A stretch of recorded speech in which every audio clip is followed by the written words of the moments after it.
US welcome to Satya online IAS academy.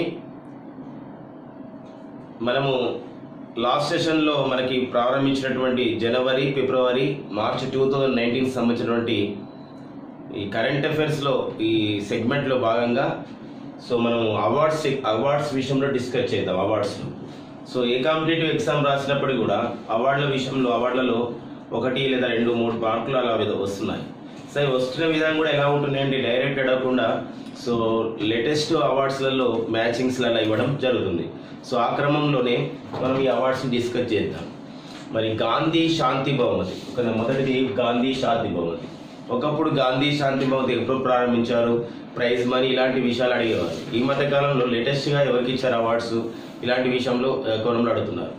మరో అంశం ఏంటంటే ఈ గాంధీ శాంతి బహుమతిని ఒకేసారి ఇటీవల కాలంలో 2014 వరకు గాంధీ శాంతి బహుమతి ఇచ్చారు. 2014 తర్వాత ఇవ్వలేదు అనమాట. అందుకోసమే 2015, 2016, 2017, 2018 సంవత్సరాలకి ఒకటేసారి గాంధీ శాంతి బహుమతి ఇవ్వడం జరిగింది. దీని బ్యాక్గ్రౌండ్ ఏంటి? గాంధీ శాంతి బహుమతి అంటే ఇది ₹1 కోటి విలువైనటువంటి ఒక బహుమతి, గాంధీ శాంతి బహుమతి.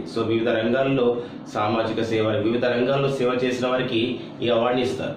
అయితే పర్టికులర్గా ఈ గాంధీ బహుమతిని ప్రారంభించడానికి కారణం ఏంటి? భారత ప్రభుత్వం గాంధీ శాంతి బహుమతిని ఎప్పుడు ప్రారంభించింది అని చెప్పేసి అంటే 1994లో ప్రారంభించడం జరిగింది.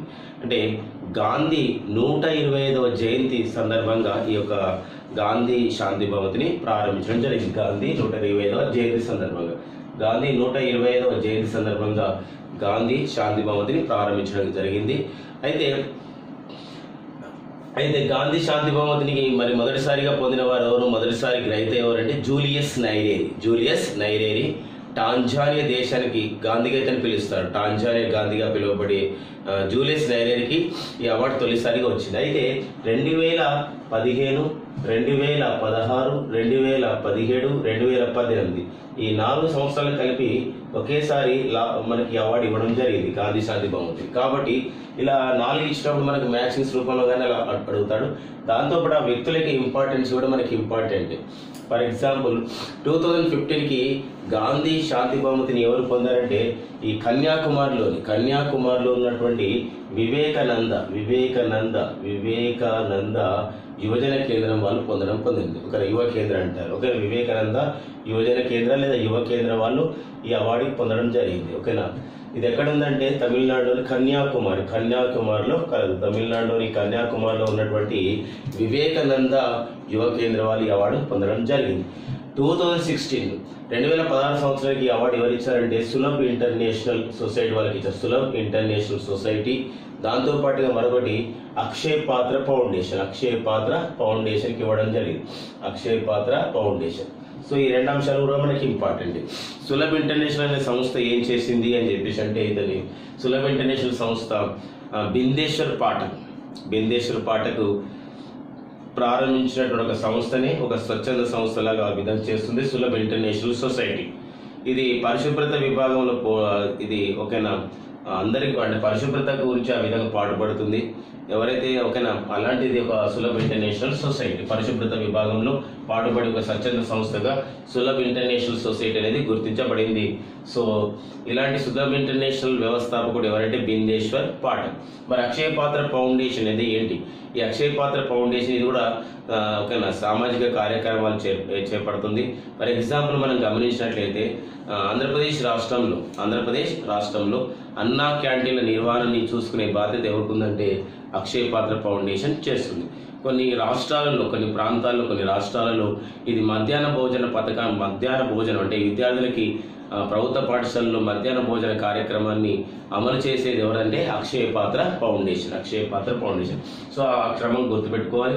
మరి మరొక విషయం డిస్కస్ చేసుకోవాలి. ఈ విషయంలో ఏంటంటే సులభ్ ఇంటర్నేషనల్ సొసైటీ వ్యవస్థాపకుడైనటువంటి బిందేశ్వర్ పాఠక్కి ఆయన చేసిన కృషికి, ఆయన సామాజిక రంగానికి, ఈ పరిశుభ్రత రంగంలో చేసిన కృషికి గాను అతనికి 2018 సంవత్సరానికి గాను జపాన్ ప్రభుత్వం నిక్కీ ఏషియా అవార్డు ఇచ్చింది. 23వ నిక్కీ ఏషియా అవార్డు పొందిన వారు ఎవరంటే సులభ్ ఇంటర్నేషనల్ వ్యవస్థాపకుడైనటువంటి బిందేశ్వర్ పాఠక్. నిక్కీ ఏషియా పురస్కారం జపాన్ రాజధాని టోక్యోలో దీన్ని 2018లో ప్రదానం చేయడం జరిగింది. అలాంటి ఒక అంశం. మరొక అంశం మన సులభ ఇంటర్నేషనల్ సొసైటీ వ్యవస్థాపకుడైనటువంటి బిందేశ్వర్ పాఠక్ గురించి చెప్పాలంటే మరొక అంశం తెలుసుకుంటే, మన భారతదేశంలో మనకి స్వచ్ఛ రైల్వే అనే కార్యక్రమానికి, అంటే రైల్వేలలో పరిశుభ్రత గురించి పాటుపడే ఉద్దేశంతో, మరి దానికి ప్రజలకు అవగాహన కల్పించే ఉద్దేశంతో కేంద్ర ప్రభుత్వం ప్రారంభించిన, కేంద్ర రైల్వే మంత్రిత్వ శాఖ ప్రారంభించిన స్వచ్ఛ రైల్వే కార్యక్రమ ప్రచారకర్తగా ఉన్నవారు ఎవరంటే బిందేశ్వర్ పాఠక్. ఎందుకోసం ప్రచారకర్తల విభాగంలో బిందేశ్వర్ పాఠక్ అక్కడ స్వచ్ఛ రైల్వే ప్రచారకర్త. సో అలాంటి అంశాలు మనం డిస్కస్ చేసుకోవాలి. అంతేకాకుండా బిందేశ్వర్ పాఠక్ ప్రధానమంత్రి నరేంద్ర మోడీ జీవిత విశేషాలపైన ఒక పుస్తకం రాశాడు. ఆ రాసిన పుస్తకం పేరు ఏంటంటే Narendra Modi the making of the legend. Narendra Modi making of the legend అనే పుస్తకం. Narendra Modi making of the legend అనే పుస్తకాన్ని మేకింగ్ ఆఫ్ లెజెండ్ అనే పుస్తకాన్ని రాసిన వారు ఎవరంటే బిందేశ్వర్ పాఠక్. సో అలాంటి అంశాలు మనం తెలుసుకునే ప్రయత్నం చేయాలి. ఎవరు దీని రైటర్ ఎవరంటే బిందేశ్వర్ పాఠక్ స్వచ్ఛ రైల్వే ప్రచారకర్త. ఒక్కోసారి మనకు అడగడానికి ఆస్కారం ఉన్న ఏరియా ఏంటంటే ఈ క్రింది వాక్యాలను పరిశీలించండి. బిందేశ్వర్ పాఠక్ అనే ఒక సామాజికవేత్త, అతను పరిశుభ్రత రంగంలో విశేష కృషి చేయడానికి చేస్తున్న సంస్థ, అతని ఆధ్వర్యంలో చేస్తున్న సంస్థ సులభ ఇంటర్నేషనల్ సొసైటీ. ఇతనికి 2018 సంవత్సరానికి జపాన్ ప్రభుత్వం నికీ ఏషియా పురస్కారం ఇచ్చింది. అంతేకాకుండా ఇతనికి 2016 సంవత్సరానికి అక్షయ పాత్ర ఫౌండేషన్తో కలిపి స్థాపించిన సులభ ఇంటర్నేషనల్ సంస్థకి సంయుక్తంగా గాంధీ శాంతి బహుమతి రావడం జరిగింది. అంతేకాకుండా సులభ ఇంటర్నేషనల్ వ్యవస్థాపకుడైనటువంటి బిందేశ్వర్ పాఠక్ నరేంద్ర మోడీ జీవిత విశేషాలపైన రాసిన పుస్తకం ఏంటంటే Narendra Modi making of the legend అనే పుస్తకం. సో ఆ అంశాన్ని మనం తెలుసుకోవాలి. ఈ తర్వాత నెక్స్ట్ 2017 సంవత్సరానికి గాంధీ శాంతి బహుమతిని పొందిన వారు ఎవరు? 2017 సంవత్సరానికి గాంధీ శాంతి బహుమతి పొందిన వారు ఎవరంటే ఏకల్ అభియాన్ ట్రస్ట్. ఈ విద్యారంగంలో కృషి చేసిన సంస్థ ఏదైనా ఎక్కడైతే వెనుకబడిన ప్రాంతాలు ఉన్నాయో, వెనుకబడిన ప్రాంతాల్లో విద్యారంగంలో ఆ విధంగా పాఠశాల విద్యను అందిస్తున్నటువంటి సంస్థనే, ఒక స్వచ్ఛంద సంస్థనే Ekal Abhiyan trust. So Ekal Abhiyan trust విద్యారంగంలో కృషి చేసినందుకు గాను వీళ్ళకి రావడం జరిగింది ఏకల్ అభియాన్ ట్రస్ట్. 2018 సంవత్సరానికి గాంధీ శాంతి బహుమతి అనేది ఎవరికి రావడం జరిగింది అంటే ఇక్కడ యోయి ససకావాకు రావడం జరిగింది. మరి జపాన్ దేశం చెందినవారు యోయి ససకావా. మరి యోయి ససకావా అతను మరి ఒక ప్రపంచ ఆరోగ్య సంస్థ కుష్ఠవ్యాధి అవగాహన ఒక రహబారిగా, అవగాహన అంటే సూరుద్భావ రహబారిగా ఎవరున్నారంటే ఒక యోయి ససకావా. ఇతను నిప్పన్ అనే ఫౌండేషన్ ద్వారా కూడా ఈ కుష్ఠవ్యాధి గ్రస్తులకి సేవ చేస్తున్నాడు. ఎవరంటే యోయి ససకావా జపాన్ దేశం చెందినవాడు. సో ఈ నలుగురిని మనం ఖచ్చితంగా గుర్తుపెట్టుకోవాల్సింది అనమాట. ఎందుకోసం అంటే ఈ మ్యాచింగ్స్ రూపంలో రావడానికి కానీ వాళ్ళు ఒక్కోసారి ఈ కింది వాళ్ళు ఇటీవల కాలంలో భారత ప్రభుత్వం గాంధీ శాంతి బహుమతిని నలుగురికి ఇచ్చింది. అయితే ఈ నలుగురిలో ఉన్నవారు ఎవరు, లేని వారు ఎవరు, లేదా ఎన్ని సంస్థలకి అవార్డు వచ్చింది చూడండి. సంస్థలకు గమనించినట్లయితే ఇక్కడ 4 సంస్థలు అంటే వివేకానంద యువ కేంద్రకి, సులభ ఇంటర్నేషనల్ సొసైటీకి, అక్షయ పాత్ర ఫౌండేషన్కి, ఏకల్ అభియాన్ ట్రస్ట్కి. సో ఈ నలుగురి సంస్థలకు కూడా సో మనకి గాంధీ శాంతి బహుమతి అనేది రావడం జరిగింది. సో ఆ కోణం అనేది మనకు వెరీ ఇంపార్టెంట్. సో ఈ గాంధీ శాంతి బహుమతి అయిపోయిన తర్వాత మనం డిస్కస్ చేసవలసిన మరో అవార్డు రవీంద్రనాథ్ ఠాగూర్ సాంస్కృతిక సామరస్య అవార్డు. దీని కూడా అంటే రవీంద్రనాథ్ ఠాగూర్ సాంస్కృతిక సామరస్య అవార్డుని 2013 వరకు ఇచ్చారు. 2013 వరకు ఇచ్చి తర్వాత ఇప్పుడు 2014, తర్వాత 2015, 2016 సంవత్సరాలకి ఒకేసారి ఇవ్వడం జరిగింది అనమాట. కాబట్టి ఒకటేసారి ముగ్గురికి ఇచ్చారు కాబట్టి ఈ అవార్డు అంటే 2013 వరకు ఇచ్చేసి తర్వాత ఈ అవార్డు ఇవ్వలేదు కాబట్టి సో మిగతా ఈ ఇచ్చినటువంటి అవార్డులని ఆ ముగ్గురు వ్యక్తులని ఆ 3 అవార్డులని మనం తెలుసుకోవాలి. 2014 ఇచ్చారు ఒకటేసారి, 2015, 2016 సంవత్సరానికి రవీంద్రనాథ్ ఠాగూర్ పేరు పైన రవీంద్రనాథ్ ఠాగూర్ సాంస్కృతిక సామరస్య పురస్కారం అంటారు, కల్చరల్ అండ్ హార్మోనీ అవార్డు అంటాం. మరి ఇలాంటి మరి రవీంద్రనాథ్ ఠాగూర్ అవార్డుకి ఎందుకు ఇంపార్టెన్స్ ఇవ్వాలి అంటే, ఈ అవార్డు గ్రహీతల్లో ఒక ఎవరున్నారంటే ఈ స్టాచ్యూ ఆఫ్ యూనిటీ అంటే గుజరాత్లో ఉన్నటువంటి ఒక మన సర్దార్ వల్లభాయ్ పటేల్ విగ్రహం రూపశిల్పి అయినటువంటి రామ్ బంజీ సుతార్ ఇందులో ఒకరు ఉన్నారు. ఈ ఒక ముగ్గురు గ్రహీతల్లో అంటే రవీంద్రనాథ్ ఠాగూర్ సాంస్కృతిక సామరస్య అవార్డుని ఇటీవల ముగ్గురు ఒకటేసారి 3 సంవత్సరాలకు ఒకసారి అవార్డుని చేస్తే ఇందులో ప్రముఖ వ్యక్తి ఎవరంటే రామ్ బంజీ సుతార్. ఈ రామ్ బంజీ సుతార్ ఎవరు అని చెప్పేసి అంటే, రామ్ బంజీ సుతార్ ఇది మన గుజరాత్ రాష్ట్రంలోని నర్మదా జిల్లాలో వడోదరలో ఉన్నటువంటి కవ్వాడే గ్రామంలో ఉన్నటువంటి నర్మదా నది తీరాన ఉన్నటువంటి ఒక సాధుబేట్ దీప్ వద్ద నిర్మించిన 182 మీటర్ల ఎత్తైనటువంటి ఒక సర్దార్ వల్లభాయ్ పటేల్ విగ్రహం. దాన్ని మనం స్టాచ్యూ ఆఫ్ యూనిటీ అంటాం, ఐక్యత విగ్రహం. ఆ ఐక్యత విగ్రహ రూపశిల్పిగా పేరుగాంచిన వారు ఎవరంటే రామ్ బంజీ సుతార్. ఇతను ఒక ప్రముఖ శిల్పి అనమాట. ఇతను మహారాష్ట్రకు చెందినవాడు, ప్రముఖ శిల్పి. సో ఈ అవార్డు పొందడం అనేది వ్యక్తి వార్తల్లో ఉన్నాడు. ఈ అవార్డు పొందడం అనేది ఒక గొప్ప విషయంగా భావించడం గుర్తుపెట్టుకోవాలన్నమాట. అందుకోసం రామ్ బంజీ సుతార్. తర్వాత నెక్స్ట్ మరి 2014 సంవత్సరానికి రవీంద్రనాథ్ ఠాగూర్ సాంస్కృతిక సామరస్య పురస్కారానికి ఎవరు వచ్చారు అని చెప్పేసి అంటాడు. ఎవరు వచ్చారంటే అతను ఒక మణిపూర్ డాన్సర్, అంతేకాకుండా సినిమాల్లో కొరియోగ్రాఫర్ గా ఉన్నారు మణిపూర్ డాన్సర్. అతని పేరు రాజ్ కుమార్ సంగజిత్. ఈ రాజ్ కుమార్ సంగజిత్ ఎవరంటే ఒక మణిపూర్ డాన్సర్. ఈ మణిపూర్ డాన్సర్ తర్వాత మణిపూర్లో ఒక సినిమాలకు సంబంధించిన వాటిలో ఒక కొరియోగ్రాఫర్ గా ఉన్నారు. ఎవరంటే రాజ్ కుమార్ సంగజిత్. తర్వాత నెక్స్ట్ ఛాయా నౌత్. 2015 సంవత్సరానికి ఛాయా నౌత్.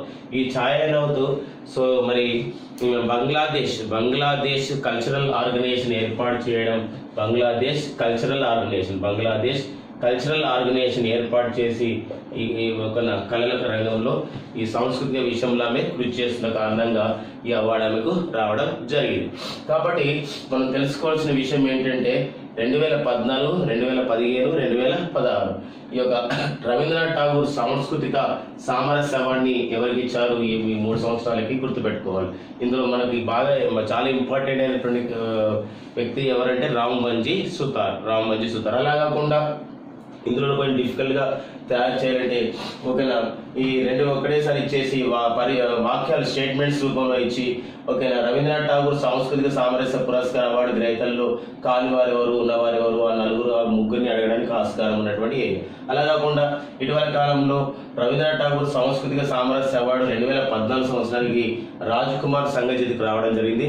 అయితే రాజ్ కుమార్ సంగజిత్ ఓకేనా ఏ రంగంలో ప్రావీణ్యుడు అని చెప్పేసి అడగవచ్చు. అది ఒక డాన్సర్గా మనం గుర్తుపెట్టుకోవాలి. ఏ డాన్సర్ అంటే మణిపూర్ ఒక శాస్త్రీయ నృత్యమైనటువంటి ఆ మణిపూర్ ఒక నృత్యంగా శాస్త్రీయ నృత్యంగా ఉంది కాబట్టి ఆ మణిపూర్ డాన్సర్గా గుర్తించబడ్డ వారు ఎవరంటే రాజ్ కుమార్ సంగజిత్. సో అదొకటి మనకు అలాంటి అంశాలకి డిస్కస్ చేసుకోవాలి రవీంద్రనాథ్ ఠాగూర్. తర్వాత నెక్స్ట్ లోక్మత్ పార్లమెంటరీ అవార్డు అంటారు. లోక్మత్ పార్లమెంటరీ అవార్డు అంటే లోక్మత్ అనే ఒక పత్రిక, ఈ లోక్మత్ అనే పత్రిక పార్లమెంట్లో అంటే లోకసభలో కానీ రాజ్యసభలో కానీ విశేష కృషి చేసినటువంటి ఒక సభ్యులకి అవార్డు ఇవ్వడం జరుగుతుంది. లోక్మత్ అనే ఒక సంస్థ అంటే పర్టికులర్గా ఇది ఒక పత్రికా సంస్థ. ఈ లోక్మత్ అనే పత్రికా సంస్థ మరి పార్లమెంటరీ అవార్డుని ఇటీవల కాలంలో మరి 2018 సంవత్సరానికి ఒకటేసారి ఎంతమందికి ఇచ్చారంటే 5గురికి ఇవ్వడం జరిగింది. 2018 సంవత్సరానికి లోక్మత్ పార్లమెంటరీ అవార్డుని 2018 సంవత్సరానికి 5గురికి ఇవ్వడం జరిగింది. ఈ 5గురిలో మనకి ఎవరు గ్రహీతలు అనడానికి ఆస్కారం జనరల్గా గోవింద్ వల్లభ్ పంత్ పేరు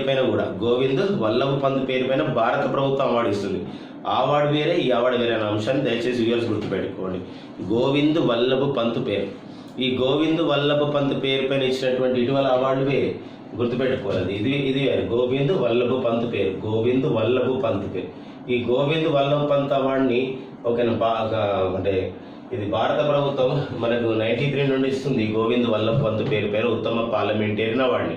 అయితే ఇటీవల కాలంలో ఈ గోవింద్ వల్లభ్ పంత్ పేరు పైన ఇచ్చే అవార్డులు ఒకటేసారి ఒక 5గురికి ఇవ్వడం జరిగింది. 2013కి నజ్మా హెప్తుల్లాకి, 2014 సంవత్సరానికి నారాయణ సింగ్ హుకుందేవ్కి, 2015 సంవత్సరానికి గులాం నబీ ఆజాద్కి, 2016 సంవత్సరానికి దినేష్ త్రివేదికి, 2017 సంవత్సరానికి భర్తృహరి మహతాబ్కి ఒకటేసారి ఇవ్వడం జరిగింది. అది గోవింద్ వల్లభ్ పంత్ పేరు పనిచ్చే ఉత్తమ పార్లమెంటేరియన్ అవార్డు. ఇది ఏంటి ఫ్రెండ్స్ అంటే Lokmat parliamentary award. The difference కొంచెం దయచేసి వ్యూవర్స్ ఖచ్చితంగా కొంచెం పాయింట్అవుట్ చేసుకోండి. ఇక్కడ 2013 సంవత్సరానికి గోవింద్ వల్లభ్ పంత్ పైన ఇచ్చే అవార్డులు ఉత్తమ పార్లమెంటేరియన్ అవార్డు పొందిన వారు ఉత్తమ పార్లమెంటేరియన్ అవార్డు పొందిన వారు ఒకసారి చూసుకుందాం. 2013కు ఎవరు పొందారు? నజ్మా హెప్తుల్లా. ఆమె రాజ్యసభ సభ్యురాలుగా గతంలో విశిష్ట సేవను అందించారనమాట. ప్రజెంట్ నజ్మా హెప్తుల్లా గారు ఎక్కడ ఉన్నారంటే ఆమె ఒక మణిపూర్ రాష్ట్ర గవర్నర్గా ఉన్నారు. నజ్మా హెప్తుల్లా 2014 సంవత్సరానికి నారాయణ సింగ్ హుకుందేవ్ గారికి అవార్డు రావడం జరిగింది. ఒక సీనియర్ పార్లమెంట్ సభ్యుడిగా అతను ఎంతో సేవ చేశాడు. తర్వాత 2015 సంవత్సరానికి ప్రస్తుతం రాజ్యసభలో ప్రతిపక్ష నాయకుడిగా ఉన్నటువంటి గులాం నబీ ఆజాద్కి ఇచ్చారు. 2016 సంవత్సరానికి దినేష్ త్రివేదికి ఇవ్వడం జరిగింది. 2017 సంవత్సరానికి ఎవరికి ఇచ్చారంటే భర్తృహరి మహతాబ్ అనే సీనియర్ పార్లమెంట్ సభ్యుడికి ఇవ్వడం జరిగింది. భర్తృహరి మహతాబ్. సో ఇది గోవింద్ వల్లభ్ పేరు పైన ఇచ్చే అవార్డు. మరి మనం దేన్ని డిస్కస్ చేస్తున్నాం? Lokmat parliamentary award. గోవింద్ వల్లభ్ పంత్ ఉత్తమ పార్లమెంటరీ అవార్డు. ఇది లోక్మత్ అనే పత్రిక ఇస్తుంది. ఇది ప్రభుత్వం ఇస్తుంది, కేంద్ర ప్రభుత్వం ఇస్తుంది. ఇది ఒక ప్రైవేట్ సంస్థ, తర్వాత ఒక పత్రికా సంస్థ ఈ అవార్డు ఇస్తుంది. లోక్మత్ ఉత్తమ పార్లమెంటరీ అవార్డు. ఈ లోక్మత్ పార్లమెంటరీ అవార్డుని 2018 సంవత్సరానికి 5గురు పొందడం జరిగింది. 2018 సంవత్సరానికి 5గురికి ఈ అవార్డు రావడం జరిగింది. అందులో ఒకరు ఎవరంటే మురళీ మనోహర్ జోషి. సో మనకు తెలుసు ఇతను ఒక లోకసభ సభ్యుడిగా ఉన్నాడు, మురళీ మనోహర్ జోషి. తర్వాత సీనియర్ బీజేపీ ఒక పార్టీలో సీనియర్ నాయకుడిగా ఉన్నారు ఒక మురళీ మనోహర్ జోషి. తర్వాత మనకి శరద్ పవార్, ఇతను కూడా లోకసభ సభ్యుడిగా ఉన్నాడు, మరి సీనియర్ ఒక పార్లమెంటేరియన్ గా. అంతేకాకుండా నేషనలిస్ట్ కాంగ్రెస్ పార్టీ ఎన్సిపి అంట, నేషనలిస్ట్ కాంగ్రెస్ పార్టీలో ఒక వ్యవస్థాపకుడు అంటే 3 వ్యవస్థాపకులు అతను ఒకటిగా శరద్ పవార్ ఉండడం జరిగింది. శరద్ పవార్ తర్వాత రాజ్యసభ సభ్యురాలు మరి స్వర్గీయ కరుణానిధి గారి కూతురు అయినటువంటి కనిమొళి రాజ్యసభ సభ్యురాలు. మరి ఈమె కూడా అవార్డు రావడం జరిగింది. సో ఇది గుర్తుపెట్టుకోవాలి, కనిమొళి రాజ్యసభ సభ్యురాల నుండి అక్కడ లోక్మత్ ఉత్తమ పార్లమెంటరీ అవార్డు రావడం జరిగింది. తర్వాత నెక్స్ట్ ఇందులో మళ్ళీ గులాం నబీ ఆజాద్ గారు కూడా ఉండడం జరిగింది. గులాం నబీ ఆజాద్ ఇతను మనకు ఆల్రెడీ మనం డిస్కస్ చేశాం. గులాం నబీ ఆజాద్ ఇతను రాజ్యసభలో ప్రతిపక్ష నాయకుడు, రాజ్యసభ సభ్యుడు. తర్వాత నెక్స్ట్ ఛాయా వర్మ. ఈ ఛాయా వర్మ రాజ్యసభ సభ్యురాలుగా ఉంది. సో మొత్తానికి ఇలా 5గురికి రావడం జరిగింది. సో ఈ గులాం నబీ ఆజాద్కి అంటే 2015 సంవత్సరానికి గోవింద్ వల్లభ్ పంత్ పేరు పైన ఉత్తమ పార్లమెంటరీ అవార్డు, లోక్మత్ ఉత్తమ పార్లమెంటరీ అవార్డు కూడా గులాం నబీ ఆజాద్కి రావడం జరిగింది. ఇదొకటి తెలుసుకోవాలి. అలా కాకుండా మరి కనిమొళి అనే ఒక ఆమె అంటే 2G స్పెక్ట్రమ్ అలాంటి విషయాల్లో కూడా ఆమె ఆమె పేరు వినబడింది కాబట్టి కనిమొళి కూడా ఒక రాజ్యసభ సభ్యురాలిగా లోక్మత్ పార్లమెంటరీ అవార్డు అనేది వచ్చిందని అట్లా అంశం కూడా కొంచెం మనం దానిపైన కొంచెం కాన్సన్ట్రేషన్ చేయాలి సంబంధించిన పాయింట్ పైన. తర్వాత నెక్స్ట్ ఇంకా ఈ పార్లమెంటరీ విషయంలో ఇంకా డిస్కస్ చేసినప్పుడు ఈ 2 అవార్డ్స్తో పాటు ఇటీవల కాలంలో మరో అంశం గమనించాలి. ఫేమ్ ఇండియా అనే ఒక పత్రిక ఉంటుంది, ఫేమ్ ఇండియా అనే ఒక మ్యాగజైన్. ఈ ఫేమ్ ఇండియా అనే మ్యాగజైన్ ఇటీవల కాలంలో ఉత్తమ పార్లమెంటేరియన్ గా ఎవరికి ఇచ్చారు అవార్డు? ఫేమ్ ఇండియా అనే పత్రిక ఉత్తమ పార్లమెంటేరియన్ అవార్డుని 2018 సంవత్సరానికి ఎవరికి ఇచ్చారని చెప్పేసి అంటారు. ఉత్తమ పార్లమెంటరీ అవార్డు ఫేమ్ ఇండియా అనే పత్రిక ఎవరికి ఇచ్చారు? ఇది కూడా అంటే ఇది ప్రైవేట్ సంస్థ. ఇవన్నీ కూడా 2018 సంవత్సరానికి ఫేమ్ ఇండియా అనే పత్రిక ఒక మహిళా పార్లమెంటేరియన్ కి అవార్డు ఇవ్వడం జరిగింది. ఆమె కొన్ని నిజామాబాద్ లోకసభ సభ్యురాలుగా ఉన్నటువంటి కల్వకుంట్ల కవిత గారికి ఈ కల్వకుంట్ల కవిత గారికి 2018 సంవత్సరానికి పేమ్ ఇండియా అనే ఒక పత్రిక ఉత్తమ మహిళా పార్లమెంటేరియన్ అనే అవార్డుని పొందడం జరిగింది అనమాట కల్వకుంట్ల కవిత. సో ఒక్కోసారి ఇలా ప్రభుత్వం సంబంధించిన అవార్డ్స్తో పాటుగా ప్రైవేట్ సంస్థ ఇచ్చినటువంటి అవార్డ్స్ పైన కూడా ఎగ్జామ్లో అడుగుతున్న విషయాన్ని గుర్తుపెట్టుకోండి మై డియర్ ఫ్రెండ్స్.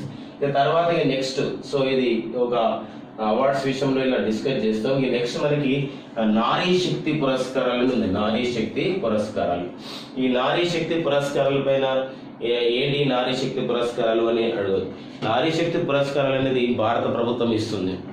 నారీ శక్తి ఇక్కడ అంటే మహిళా శక్తి అని చెప్పేసి అర్థం చేసుకోవాలి.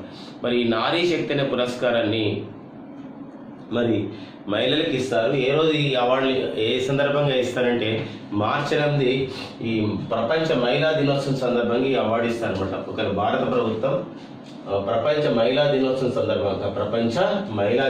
సందర్భంగా లేదా అంతర్జాతీయ మహిళా దినోత్సవం అంటారు.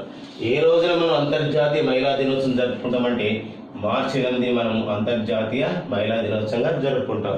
మరి మార్చి 8 అంతర్జాతీయ మహిళా దినోత్సవం సందర్భంగా 2019లో 2019 మార్చి 8 2019 ప్రపంచ మహిళా దినోత్సవం సందర్భంగా భారత ప్రభుత్వం 41 మంది మహిళలకి, తర్వాత 3 సంస్థలకి ఈ నారీ శక్తి అవార్డులు ఇవ్వడం జరిగింది. 2019 మార్చి 8 సందర్భంగా ఓకేనా. భారత ప్రభుత్వం 41 మంది మహిళలకి, 3 సంస్థలకి ఈ అవార్డు అనేది ఇవ్వడం జరిగింది. ఇందులో కొందరిని మనం గమనించాలి. కొందరు బాగా పేరున్న కొందరు వ్యక్తులకు మనకు అడగడానికి ఆస్కారం ఉంది. మనకు అడగడానికి ఆస్కారం ఉన్న విషయాలు మనం గమనించినట్లయితే తిరుమల తిరుపతి దేవస్థానంలో క్షురకుల మహిళల సంఘంకు, క్షురకులు ఈ బార్బార్ సంబంధించిన విషయంలో ఈ యొక్క ఎవరైతే క్షురకులు అంటారు, ఈ క్షురకుల మహిళల సంఘానికి అధ్యక్షురాలుగా ఉన్నటువంటి కంగనపల్లి రాధాదేవికి ఈ నారీ శక్తి అవార్డు గ్రహీతలు ఒకరు ఉన్నారు. తిరుపతి మన ఆంధ్రప్రదేశ్ రాష్ట్రానికి చెందిన వాళ్ళు తిరుపతి అంటారు. తిరుపతి ప్రాంతానికి చెందినటువంటి తిరుపతిలోని మరి యొక్క తిరుపతి దేవస్థానం టీడీడీ క్షురకుల సంఘానికి మరి మహిళా అధ్యక్షురాలుగా ఉన్నటువంటి కంగనపల్లి రాధాదేవికి ఈ నారీ శక్తి అవార్డుల గ్రహీతల్లో ఒకరు. అంటే పురుషులతో పాటు మహిళలు కూడా క్షురకులుగా పనిచేయాలని ఒక ఉద్యమాన్ని చేసి ఆ స్థాయికి వెళ్ళినటువంటి ఒక మహిళగా ఈ ఈక్వాలిటీకి ఆ విధంగా, ఈక్వాలిటీ అంటే ఇక్కడ సమానత్వానికి సింబల్గా రాధాదేవి నిలవడం జరిగింది. సో ఇదొకటి అంశం గుర్తుపెట్టుకోవాలి. అయితే ఎందుకో ఈక్వాలిటీ అంటున్నప్పుడు ఒక్క నిమిషం మనం డిస్కస్ చేసుకుంటే ఈ మార్చి 8 వ్యూవర్స్ గమనించండి, మార్చి 8 2019 ఐక్యరాజ్య సమితి ఈ అంతర్జాతీయ మహిళా దినోత్సవ ఇతివృత్తంగా థింక్ ఈక్వల్ అనే ఒక అంటే build smart and innovate for change అని ఒక ఇతివృత్తం ఇవ్వడం జరిగింది. అంటే ప్రతి సంవత్సరం కూడా అంతర్జాతీయ ఒక మహిళా దినోత్సవం సందర్భంగా ఐక్యరాజ్య సమితి ఒక ఇతివృత్తాన్ని ఇస్తుంది, ఒక థీమ్ని ఇస్తుంది, దానిపైన చర్చ పెడుతుంది, సెమినార్స్ కండక్ట్ చేస్తుంది. అది ప్రజల్లో అవగాహన అయ్యే విధంగా ఆయా సంబంధించిన థీమ్ అనేది ఉంటుంది అనమాట. ఈసారి మార్చి 8 2019 అంతర్జాతీయ మహిళా దినోత్సవ ఇతివృత్తం ఏదంటే think equal, build smart and innovate for change అనేది ఉంది. అంటే ఆ క్రమంలోనే అందరు ఈక్వల్, ఈ స్మార్ట్ ని ఇన్నోవేట్ ఫర్ చేంజ్ అని వాటితోనే ఈ అవార్డ్స్ ఆ కోణంలోనే ఇవ్వడం జరుగుతుంది అనమాట. సో అదొకటి మనం తెలుసుకోవాల్సిన అంశం ఒకటి. ఇది ఒకటి రాధాదేవి ఎలా ఆడడానికి ఆస్కారం ఉంది. 2019 సంవత్సరానికి మార్చి 8 అంతర్జాతీయ మహిళా దినోత్సవం సందర్భంగా నారీ శక్తి పురస్కారాన్ని పొందిన తిరుమల తిరుపతి దేవస్థానానికి చెందినటువంటి క్షురకుల సంఘానికి మహిళా అధ్యక్షురాలు ఎవరు అని చెప్పేసి అన్నప్పుడు ఆమె పొందిన వారు ఎవరంటే రాధాదేవి, కంగనపల్లి రాధాదేవి. మరొకరు ఎవరంటే మున్నుస్వామి. మరి మున్నుస్వామి ఒక డాక్టర్ మున్నుస్వామి కూడా ఒక మహిళ ఈ అవార్డు ఇవ్వడం జరిగింది.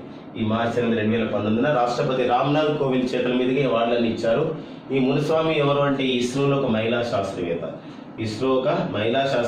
మున్నుస్వామి ఇస్రో యొక్క మహిళా శాస్త్రవేత్త ఒక మున్నుస్వామి. ఈమె ఇస్రోలో మరి ఎన్నో క్రియాశీలక విభాగాల్లో పనిచేసి ఇస్రో యొక్క అభివృద్ధిలో తన వంతు పాత్రను పోషించిన ఒక మహిళగా మునిస్వామిని చెప్పుకుంటారు అనమాట. సో ఆ క్రమంలోనే మునిస్వామికి ఇవ్వడం జరిగింది. సో 2019 సంవత్సరానికి నారీ శక్తి పురస్కారాన్ని పొందిన ఇస్రో మహిళా శాస్త్రవేత్త ఎవరు అని చెప్పేసి అన్నప్పుడు ఆమె పేరు ఏం పేరంటే మునిస్వామిగా గుర్తుపెట్టుకోవాలి. దాని తర్వాత రహిల్ బాయ్ సోమా పొపీరి, రహిల్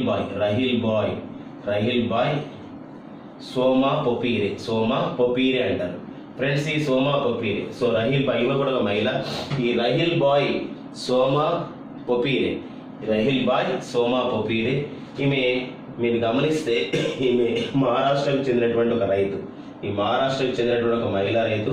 మహారాష్ట్రకు చెందిన ఈ మహిళా రైతు సో వ్యవసాయ విధానంలో నూతన విధంగా ఒరవడిని సృష్టిస్తూ సేంద్రియ వ్యవసాయాన్ని అభివృద్ధి చేసే క్రమంలో తన వంతు పాత్రను పోషించినందుకు గాను రహిల్ బాయ్ సోమా పొపీరేకి అవార్డు ఇవ్వడం జరిగింది. రహిల్ బాయ్ సోమా పొపీరేకు ఈ అవార్డు ఇవ్వడం జరిగింది. మహారాష్ట్రకు చెందినటువంటి రైతు. తర్వాత ఈప్సితా బిశ్వాస్. మరి ఈప్సితా బిశ్వాస్ ఎవరని చెప్పేసి అంటారు.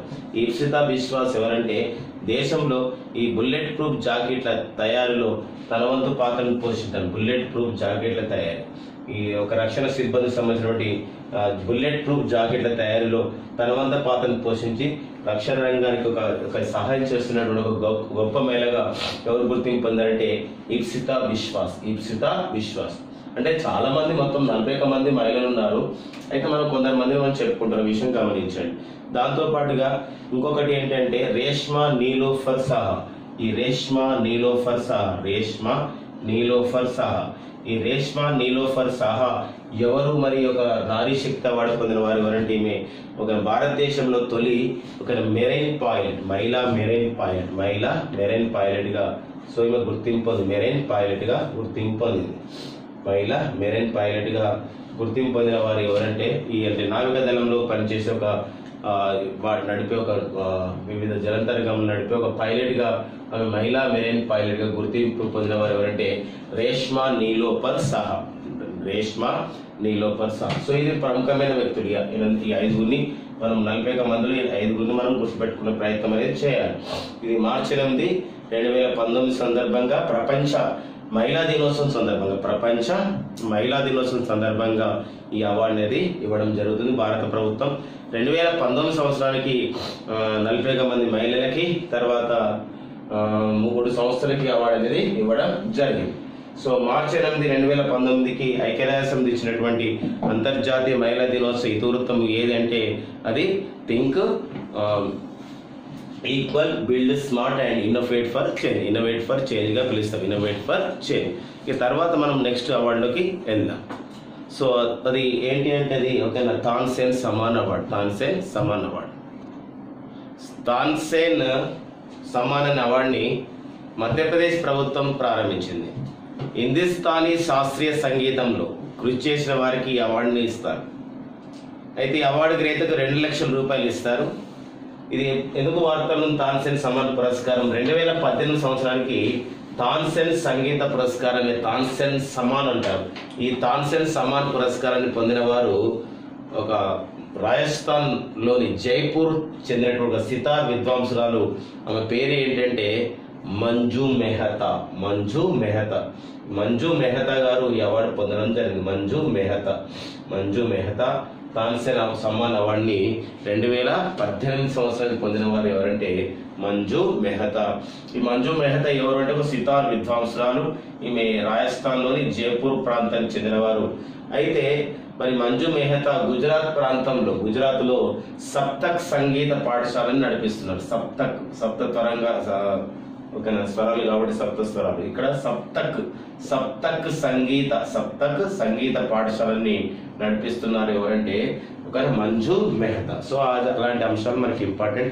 ఆల్ ఇండియా రేడియోలో కూడా ఈమె ప్రముఖ ఒక సంగీత విద్వాంసురాలుగా పేరుగాంచిన వారు. అందులో వివిధ ప్రదర్శనలు అనేది ఇవ్వడం జరిగింది. సో ఎవరు అంటే మంజు మెహతా. సో మనం ఈ సెషన్లో ఇప్పుడున్నటువంటి వాటిలలో సో ముఖ్యమైనటువంటి కొన్ని అవార్డుల పైన డిస్కస్ చేశాం.